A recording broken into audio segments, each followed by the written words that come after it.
When you lose your estrogen, your bones start to deteriorate and you develop osteoporosis. It's a major killer of women. 40 to 50% of women will die within 2 years of a hip fracture, and it's totally preventable.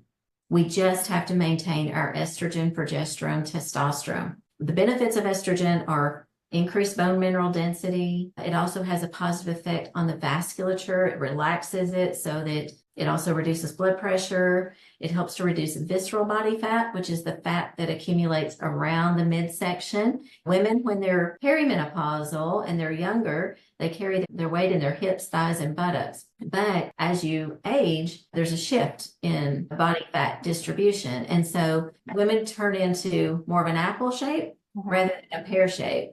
And it's that visceral fat that accumulates around the midsection that's the really dangerous, unhealthy fat that increases inflammation. Estrogen helps to reduce all of that. It also helps with reducing urogenital atrophy and helping to reduce urinary infections, which can have a devastating effect. Women that are older, in the nursing homes, you've probably heard of women that developed UTIs and they just couldn't get rid of them, and it eventually develops into sepsis and they pass away. And a lot of that could be prevented just by maintaining estradiol.